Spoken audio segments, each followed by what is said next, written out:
তো হ্যালো বন্ধুরা, আজকে রবিবার 26 তারিখ। আজকে হলো সেই দিন যেদিন রেমাল ল্যান্ডফল হওয়ার দিন। তো আজকেই রেমাল আমাদের ভূপৃষ্ঠে দাপট দেখাতে চলেছে। তো আসবো তো রেমালের খবর অবশ্যই, কিন্তু তার আগে দেখে নেবো বৃষ্টিপাতের কি খবর রয়েছে, কখন কোথায় কিভাবে কি বৃষ্টি হতে চলেছে। দেখুন, এখন রবিবার, স্ক্রিনে দেখতে পাচ্ছেন 26 তারিখ 10টার মতন বাজে, 10টা মানে 11টাই বাজে ধরুন। তো আমরা চলে যাব 12টায়। 12টাতেও কিন্তু সেরকম কিছু নেই, কিন্তু একটার দিকে আপনারা দেখতে পাচ্ছেন এখানে। দেখুন, বৃষ্টি কিন্তু একটার দিকে কলকাতা, কলকাতা, খড়গপুর, বর্ধমান, কাটোয়া, শান্তিপুর, শ্যামনগর, হলদিয়া, ঠিক আছে, কোলাঘাট, এইসব জায়গায় প্রবেশ করে যাচ্ছে। সেভাবেই বাংলাদেশের মেহেরপুর, সাকরেইলকুপা, ফরিদপুর, যশোর, লোহাগড়া, খুলনা, বরিশাল এইদিকে প্রবেশ করে যাচ্ছে। ঠিক আছে, এবার দেখে নেবো এই বৃষ্টিটা কিন্তু মোটামুটি হালকা থেকে মাঝারি বৃষ্টিপাত রয়েছে। এবার আমরা একটু আগে যাব, দেখতে পাবো আগে গেলে কি হতে চলেছে। মোটামুটি চলে যাই 5টার দিকে, যখন সেটি ল্যান্ডফল হবে। দেখতে পাচ্ছেন বন্ধুরা, এখানে কিন্তু যখন 5টার দিকে ল্যান্ডফল হবে তখন বৃষ্টি কিন্তু আমাদের উত্তর 24 পরগনা, দক্ষিণ 24 পরগনা, সঙ্গে হাওড়া, হুগলি, ঠিক আছে, এদিকে আছে নৈহাটি, এই পর্যন্ত কিন্তু বৃষ্টি কিন্তু মোটামুটি বিস্তর লাভ করে যাবে। আর ল্যান্ডফল হবে যখন, সেই সময় বৃষ্টিপাত কীরকম কী থাকবে দেখে নিচ্ছি। দেখুন বন্ধুরা, যখন বৃষ্টিপাত হবে তখন কিন্তু কলকাতা, চন্দননগর, হলদিয়া, এইসব জায়গায় প্রচুর পরিমাণে বৃষ্টি হবে। প্রচুর ভারী বৃষ্টিপাত রয়েছে।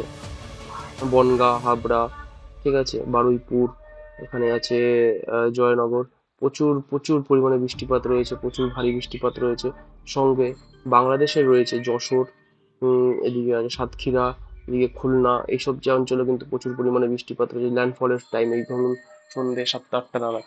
ঠিক আছে, এখন আপাতত বোঝা যাচ্ছে না যে কতটা কি বৃষ্টিপাত থাকবে, তবে ভারী বৃষ্টিপাত থাকবে, এক্স্যাক্টলি বলা যাচ্ছে না কিরকম থাকছে।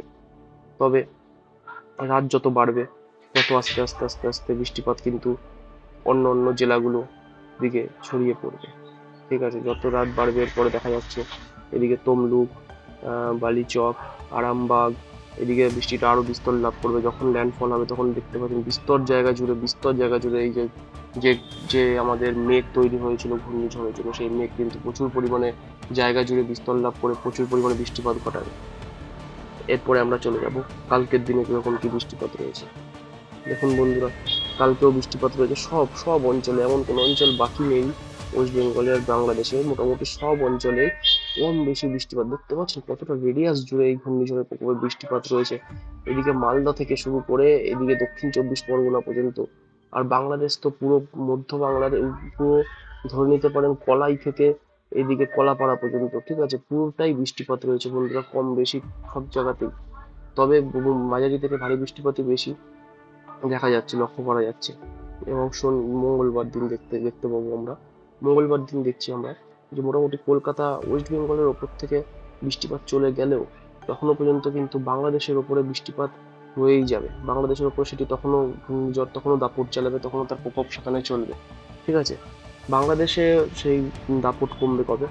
বাংলাদেশে সেই দাপট কমবে আপনার বলতে পারেন বুধবার সকাল থেকে মোটামুটি বাংলাদেশও আস্তে আস্তে আস্তে আস্তে স্বাভাবিক হয়ে যাবে। দেখুন, সকালবেলা থেকে বাংলাদেশ আস্তে আস্তে বুধবার সকাল থেকে বাংলাদেশ ইয়ে হয়ে যাবে। এবারে আসবো আমরা যে ঘূর্ণিঝড়, সেটার কি অবস্থা, সেটা কি গতি প্রকৃতি পাল্টালো নাকি সেম রইলো? চলে যাচ্ছি আমরা সিস্টেমে সেই দিকে, ঘূর্ণিঝড়ের দিকে। তো আমরা দেখতে পাচ্ছি এখন এখন কি পরিস্থিতিতে রয়েছে দেখতে পাচ্ছেন। আর বেশি দূরে নয় বন্ধুরা, আর বেশি দূরে নেই, খুব কাছাকাছি চলে এসেছে ঘূর্ণিঝড় রেমাল। সেটি কিন্তু মানে এখন পর্যন্ত কিন্তু কলকাতা সহ উত্তর 24 পরগনা, দক্ষিণ 24 পরগনা, হাওড়া, হুগলি এইসব অঞ্চলে মাঝারি ঝোড়ো হাওয়া শুরু হয়ে গেছে। আছে দাপট অলরেডি কিছুটা হলেও শুরু লক্ষ্য করা যাচ্ছে, দেখাতে শুরু করে দিয়েছে। এরপর যত বেলা বাড়বে আস্তে আস্তে 4টের দিকে দেখুন এটা প্রবেশ করবে, 4টের দিকে আমাদের কলকাতায় প্রবেশ করে যাবে।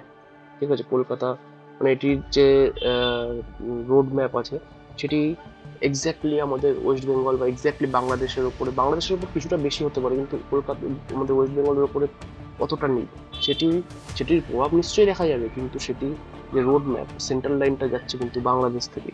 ঠিক আছে, আমরা দেখে নেবো আগে। দেখুন, দেখতে পাচ্ছেন, এটি কিন্তু বাংলাদেশের মধ্যে থেকে সোজাসুজিভাবে উত্তর দিকে প্রবেশ করছে। ঠিক আছে, মানে অ্যাকচুয়ালি বলতে পারেন বর্ডার লাইন ধরেই এটি প্রবেশ করছে, যেটির জেরে এটি বাংলাদেশ এবং আমাদের ওয়েস্ট বেঙ্গল দুই জায়গাতেই প্রচুর পরিমাণে ধ্বংসলীলা চালাবে এবং এখানে প্রচুর পরিমাণে দাপট দেখাবে।